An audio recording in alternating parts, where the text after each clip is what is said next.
Otávio Família, mais um vídeo no canal. Desde já agradecendo a vocês, todas e todos, por estarem fazendo as inscrições no nosso canal, ativando o sininho de notificações, deixando o like de vocês, compartilhando nossos vídeos, deixando os comentários, alguns concordando, outros discordando das nossas análises aqui. Isso é absolutamente saudável, família. Muito obrigado a vocês, todas e todos que estão participando da construção, da divulgação, do desenvolvimento do nosso canal. Sejam todos e todos muito bem-vindos e bem-vindos. Esse é o África no Centro, canal para nós discutirmos relações étnico-raciais, história, antropologia, as contribuições que as populações africanas e do continente legaram, né, do continente da diáspora, legaram para a humanidade, sempre a partir da perspectiva do pan-africanismo. Hoje a gente está aqui para falar sobre o hip-hop. Eu já estive falando aqui do hip-hop em outros vídeos, tem vários deles espalhados por aí, mas eu dei uma passada de uma maneira superficial, né? Quando eu falei, por exemplo, da minha dissertação de mestrado, que eu abordei a história do funk a partir da perspectiva do pan-africanismo, inevitavelmente tem que falar de hip-hop quando se fala de funk, né? Seja o funk instrumental dos anos 60 e 70, né? O chamado funk soul, soul funk, e seja o funk mind bass, no caso, o funk mais eletrônico dos início dos anos 80 e 90, enfim. E também do funk carioca também. Então eu estava falando um pouco de hip-hop, né?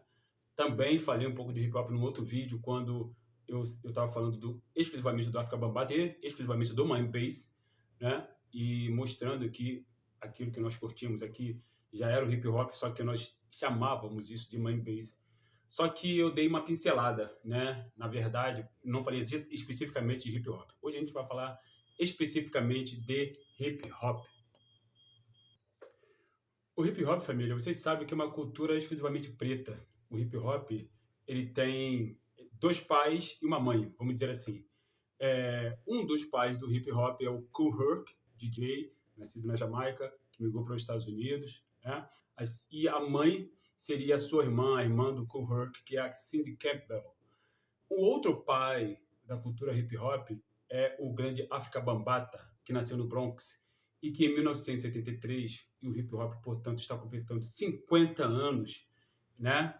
Em 1973, o Afrika Bambaataa criou essa ONG aqui, Universal Zulu Nation, né? Ou seja, Zulu Nation Universal. Eu acho que a partir do nome a gente já tem uma série de coisas para falar, de considerações para levantar sobre esta ONG, que foi absolutamente fundamental, não só para a construção da cultura hip-hop, mas para salvar vidas de negras e negros, jovens, meninas e meninos, e também daqueles não negros que participaram, né, do hip-hop logo no seu início, mas lembrando que é uma cultura construída ideologicamente por pretas e pretos, onde teve sim participação de pessoas brancas, sem dúvida nenhuma, mas a ideia, o start, o início, a gênese saiu de cabeças pretas. Dito isso, a ONG Zulu Nation, como eu falei, ela nasce em 1973, fazendo alusão ao grande reino Zulu. O nome faz alusão ao reino Zulu, o Império Zulu, né, que existiu durante séculos no continente africano e que teve embates históricos com ingleses e depois holandeses. Melhor dizendo, holandeses e depois ingleses, né? Império Zulu, que é conhecido mundialmente pelo seu líder maior, Shaka Zulu. De conhecimento disso, provavelmente, né, ou muito provavelmente, o Afrika Bambaataa, ele batizou a sua ONG de Universal Zulu Nation. Em 1973, quando nasce a Zulu Nation, é preciso contextualizar, os Estados Unidos ele estava vivendo um momento muito sério no que diz respeito à luta pelos direitos civis, porque os panteras negras, é importante salientar, estavam sofrendo toda sorte de perseguição, né, de aprisionamento, muitos deles estavam sendo mortos, expulsos do país, muitos tinham sido obrigados a sair dos Estados Unidos, né, como Eldridge Cleaver, que foi viver na Argélia, enfim, muita gente, como Mumia Abu-Jamal mais tarde foi preso, Mutulu Shakur, essa galera toda que fazia parte dos Panteras Negras, a própria Afeni Shakur, mãe do Tupac Shakur, também chegou a ser presa por conta das suas atividades políticas contra o racismo, contra o Departamento de Estado dos Estados Unidos da América, contra o capitalismo, né? Contra toda sorte de racismo, de opressão que as populações africanas nos Estados Unidos estavam sofrendo. Isso por si só já é importante a gente salientar, família, para mostrar para as pessoas que hoje muitos meninos e meninos que veem a Beyoncé, vê o Ja Rule, vê o Nas, vê o 50 Cent, vê o Dr. Dre, toda essa galera ganhando dinheiro, sendo bilionários, eles pensam que a vida do negro nos Estados Unidos é um mar de rosa, quando não é. E mais ainda, equivocadamente pensam que todos os negros nos Estados Unidos são unidos, o que não são efetivamente. Exatamente por conta disso que nasceu o Zulu Nation.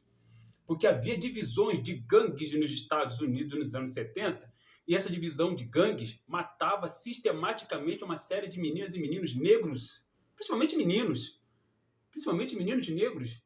E o racismo nos Estados Unidos, obviamente, estava lavando as mãos para isso. Então, o Estado, né, a política, o Estado dos Estados Unidos não estava fazendo rigorosamente nada para conter essa hecatombe de morte de jovens negros. Jovens negros estavam se matando em guerra de gangues. Se vocês quiserem saber sobre essa questão de gangue, leiam, estudem sobre a história do Tupac Shakur, do Notorious Big, né, do próprio Jay-Z, né, por exemplo.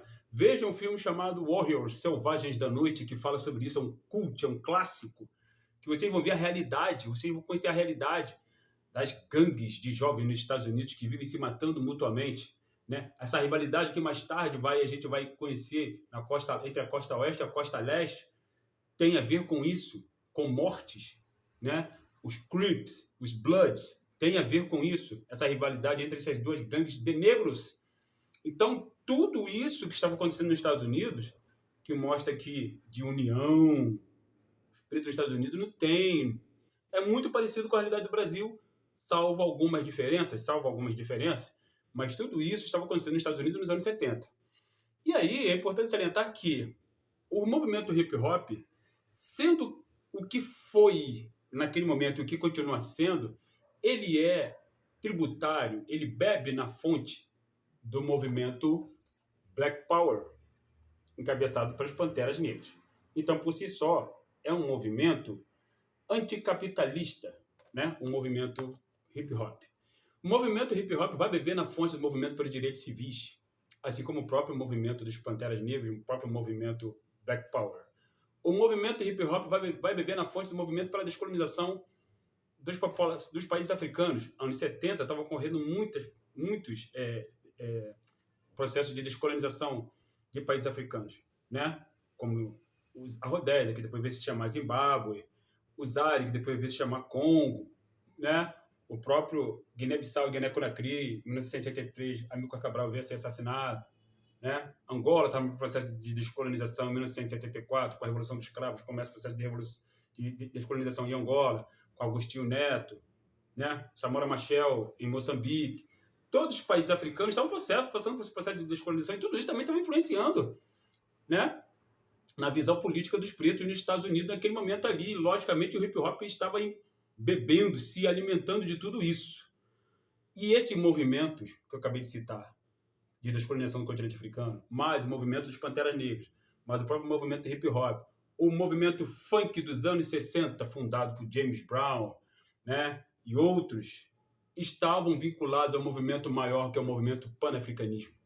Não por acaso, o Dead Press, uma grande banda de hip-hop, né, banda de rap, melhor dizendo, utiliza a bandeira pan-africana em alguns dos seus vídeos, né, inclusive na própria música chamada hip-hop. Então, o movimento hip-hop é um movimento, antes de tudo, preto, ainda que estivesse contando com algumas pessoas não negras no seu interior logo no início. E não é de se estranhar, porque nós, pretas e pretos, somos xenofílicos e não xenofóbicos. Então, sempre se presenciou, né, pessoas negras, brancas, melhor dizendo, não negras, né, e também as ditas latinas. Nos Estados Unidos tem essa coisa dos latinos, né, os chilenos, que eles chamam de latinos, bolivianos, argentinos, etc., também participando do movimento hip-hop nascente, que visava, repetindo, retirado desse movimento, desse lugar de vulnerabilidade, as pessoas particularmente pretas, os pobres, né, os miseráveis, os perseguidos, e colocá-los em atividades lúdicas. O grafite, primeiro elemento do hip-hop, o rap, que é um outro elemento do hip-hop, né, o break, que é um outro elemento do hip-hop, estou à vontade para falar porque eu dançava break, né, o DJ, que fazia o scratch, né? Então, o Grandmaster Flash, o próprio Kool Herc era DJ, né? E o quinto elemento proposto por África Bambaataa, que é o conhecimento. Conhecimento que, em grande parte, está voltado para o conhecimento, né? Para a história do estudo das atividades políticas deste homem aqui. Malcolm X, o pai, vamos dizer assim, ou a cabeça pensante por trás do movimento Black Power. Então percebam que o movimento hip hop ele estava fortemente imbuído de uma série de informações, de movimentos fortíssimos, anticolonização, anticapitalismo, antirracismo. E exatamente nesse sentido era um perigo para a política estadunidense. Né? Exatamente por isso. Não por acaso o movimento hip hop será atacado pela indústria cultural também.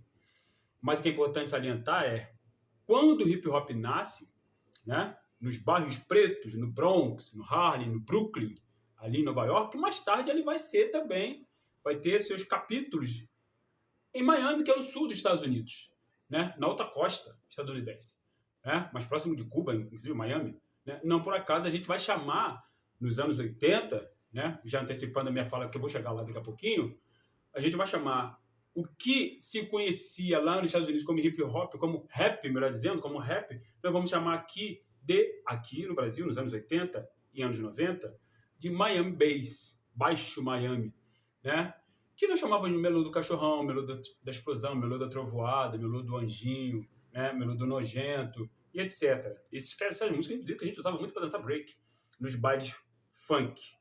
O hip hop, nos anos 70, ele vai ser também muito influenciado, musicalmente falando, né, pela música eletrônica de um grupo alemão chamado Kraftwerk. Este grupo alemão, composto exclusivamente por pessoas brancas, vai influenciar fortemente a África Bambaataa, que vai beber na fonte do Kraftwerk e vai criar o que seria mais tarde aqui conhecido como funk eletrônico, né? E que vai dar lá origem ao rap nos Estados Unidos. E o África Bambaataa, além da Zulu Nation, ele vai criar também um grupo de música eletrônica chamado Soul Sonic Force. O Soul Sonic Force ele vai estar presente nos Estados Unidos em paralelo ao funk soul instrumental de KC Sunshine Band, Earth, Wind and Fire, né? Os Commodores, o próprio Michael Jackson, Stevie Wonder, Marvin Gaye, James Brown, obviamente, dentre outros, fazendo parte da mesma cena. Né? E ainda lançando uma série de rappers e DJs e gente ligados ao grafite ao estrelato. Lembremos que mulheres também vão fazer parte logo do início do hip hop, né? Como a Queen Latifah, a Yo-Yo, né? Muitas meninas que hoje são conhecidas, inclusive por fazerem filmes, né? A Queen Latifah é uma atriz famosa hoje em dia, vão começar no rap, vão começar cantando rap. Lembrando, o que Beyoncé faz, o que Rihanna canta, Beyoncé canta não é hip hop, é rhythm and blues, R&B. O que o Jay-Z canta, o que Tupac Shakur cantava, o que 50 Cent, o NWA e outros cantam, aquilo é rap. Há uma diferença de música, porque normalmente nós aqui no Brasil fazemos uma confusão em torno disso. A gente acha que o que a Rihanna, o que a Beyoncé canta, né, a Amery e outros, né, são hip hop. Não, isso não é hip hop. Hip hop é uma cultura de onde você tem 5 elementos fundamentais. Cultura que salva a vida, fundamentalmente de pessoas negras, desde os Estados Unidos, vindo para o Brasil e se espalhando para outras partes do mundo. Infelizmente, o hip hop ele vai ser atacado também nas suas entranhas pela indústria cultural branca, no intuito de embranquecer ideologicamente, inclusive, não só com pessoas brancas, mas ideologicamente o hip hop. Muita gente vai ser empurrado a cantar rapper ganguista, né? O tal gangsta rap, que ficou famoso com Notorious Big, Tupac Shakur, o próprio Nas, 50 Cent, né? Ja Rule e outros. Isso é um perigo que a indústria musical, a indústria cultural estadunidense, né, apresentou e colocou para o nosso povo lá nos Estados Unidos, a fim de alimentar ainda mais aquela guerra de gangues que eu me referi mais cedo, a fim de tirar o elemento protestante, o elemento denunciador das letras do hip hop, denunciador do racismo, protesto contra o capitalismo, e colocar, né, esses elementos que não dizem rigorosamente nada, a não ser que inflamam ainda mais guerra de pretos contra pretos que só matam pretos. E o racismo nos Estados Unidos, ele não é, em absoluto, menos nocivo que o do Brasil. Ele é tão nocivo quanto. Ele só é aplicado de uma maneira diferente, porque lá existe uma coisa chamada, existiu e existe ainda uma coisa chamada segregação. Aqui no Brasil também há uma segregação. A diferença é que nos Estados Unidos a segregação foi legalizada. Aqui no Brasil, ela não foi legalizada, mas nem precisou ser. Bastou que o Estado negasse às populações pretas do Brasil seus direitos sociais básicos. Direito à saúde, direito à habitação, direito à educação, saneamento básico, transporte público, direitos humanos, direitos civis, tudo aquilo que, como eu falei, essa galera que antecedeu o hip hop estava lutando, né, em prol do nosso povo. Então, o hip hop, né, ele vai ser muito influenciado por todas essas lutas, e não é por acaso que o quinto elemento, que é o conhecimento, ele é muito presente no hip hop. Não é por acaso, é exatamente para poder mostrar para o público do hip hop, a galera que faz hip hop, o DJ, o grafiteiro, o MC, né? O b-boy, o cara que dança break, entender que aquilo ali está de uma cultura que salva vidas e que estamos lutando contra a estrutura que é o racismo. Isso é a consciência histórica, né? Então, o hip hop ele está completando 50 anos, família. E nesses 50 anos nós tivemos a oportunidade de ver aqui no Brasil, né, muita gente boa, que é o GOG, tá aí de DJ1, MV Bill, que tive a oportunidade de ver vários shows dele inclusive aqui no Imperator, né, quando ele abriu por Racionais em 1998, o próprio Racionais MCs, dentre muitos outros artistas de hip hop que legaram uma série de contribuições para o nosso povo particularmente, ao longo de toda a sua carreira, né? Infelizmente, alguns se perderam pelo caminho, porque cometeram o equívoco de abraçar um discurso absolutamente nocivo para si mesmo, absolutamente que não condiz com a vida da rua, com a vida na rua, porque, como diz o Kylie J, o hip hop vem da rua, então você tem que estar na rua. Mas aqueles que não foram seduzidos pelo canto da sereia do racismo, do capitalismo, da indústria cultural, estão aí, ainda hoje, firme e forte, né, contribuindo enormemente. E o hip hop, ele é contemporâneo, lembre-se, do movimento Black Rio, né, aqui no Brasil. O hip hop ele é contemporâneo desse movimento, porque o movimento Black Rio ele bebe na fonte do funk instrumental estadunidense, né? Mas o funk instrumental que os pretos africanos nos Estados Unidos criaram, né? Mas o hip hop ele chega aqui nesse período também, né? Nesse período. E ele vai paulatinamente, né, tomando conta desses espaços de reunião de comunidade preta. Nos anos 70, os bailes black eles tinham uma função não só de diversão, de entretenimento, mas de educação dos seus frequentadores.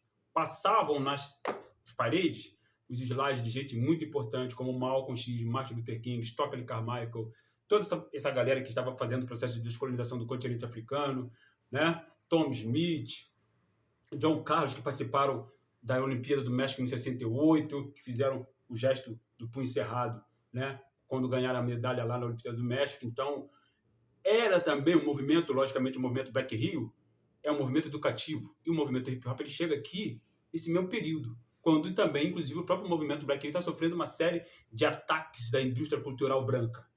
Então, família, 50 anos de hip hop, 1973, o ano que eu nasci, 1973.